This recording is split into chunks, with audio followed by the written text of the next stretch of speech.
Bienvenidos a Explorando el Rincón Antiguo.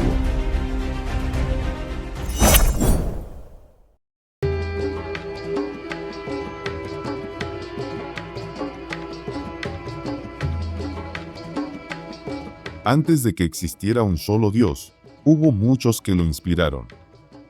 En las costas de Siria, entre las ruinas de la antigua ciudad de Ugarit, los arqueólogos hallaron tablillas de arcilla que hablan de un dios llamado el Elyon, el Altísimo. Era el padre de los dioses cananeos, señor del cielo y del destino.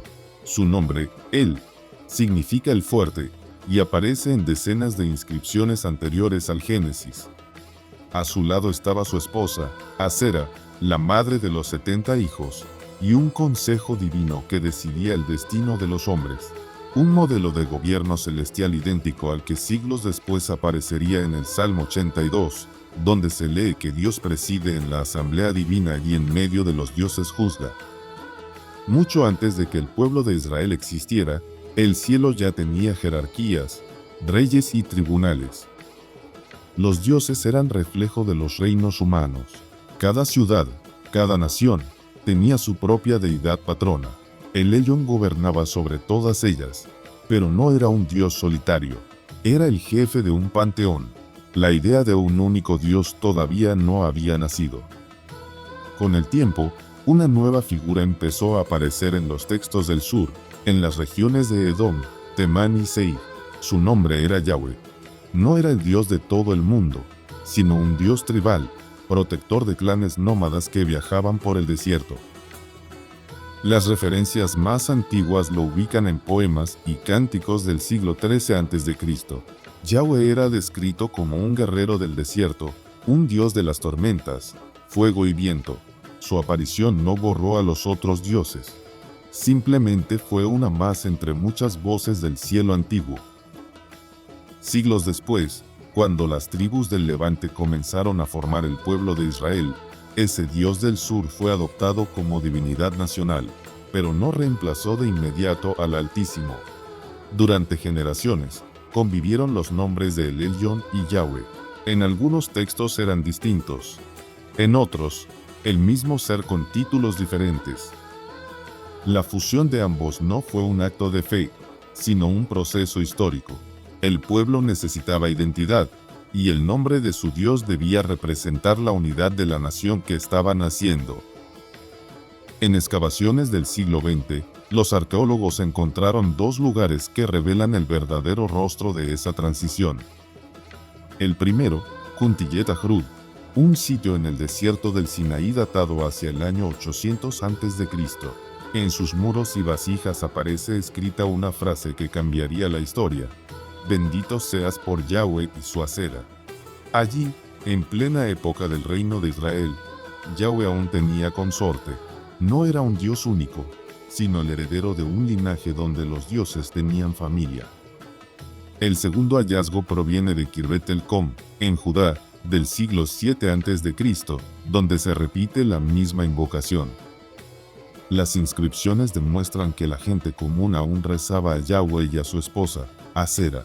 Fue solo durante las reformas de los reyes Ezequías y Josías, entre los siglos 8 y 7 a.C., cuando comenzó la purga de los dioses antiguos.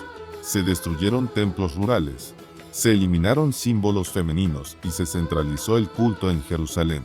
El objetivo era borrar todo rastro del pasado politeísta.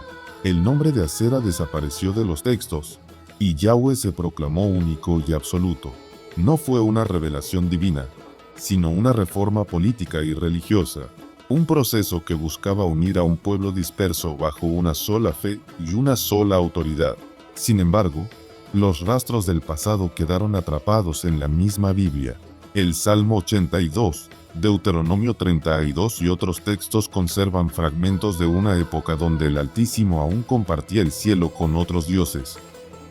En los manuscritos más antiguos, se lee que el Altísimo repartió las naciones entre los hijos de Dios, y que Yahweh recibió a Israel como su porción. La versión posterior cambiaría la frase por hijos de Israel, ocultando la idea original de un consejo divino, pero la evidencia arqueológica y textual no deja dudas.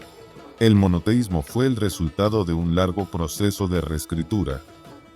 Después del exilio babilónico, entre los siglos 6 y 5 a.C., los escribas de Israel reconstruyeron su pasado.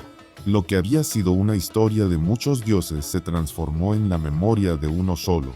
Las antiguas divinidades se convirtieron en ángeles, demonios o símbolos. El trono del Altísimo quedó vacío, ocupado ahora por un Dios sin nombre visible, invisible y universal. Así nació la idea del Dios único. Pero bajo las arenas de Siria y Mesopotamia, las tablillas aún cuentan otra versión. Una historia escrita en arcilla miles de años antes del Génesis. Relatos de un cielo poblado, de consejos divinos, de madres celestiales y dioses que compartían el poder. Un universo de creencias que dio forma al que más tarde sería llamado el Dios de Israel. El monoteísmo no nació de la nada. Fue la herencia de civilizaciones más antiguas, el resultado de fusiones, reformas y relecturas. Cada fragmento arqueológico, cada inscripción, cada tablilla, es un testimonio de ese tránsito, del eco de muchos nombres a la voz de uno solo. En la penumbra de una cueva, una tablilla de arcilla reposa sobre la piedra. La luz del sol se filtra apenas, iluminando las marcas del tiempo. Sobre ella están escritas las huellas de los primeros dioses. Sus símbolos ya no se pronuncian, pero su historia sigue viva.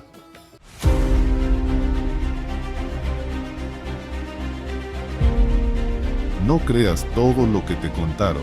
Explóralo aquí, en el Rincón Antiguo.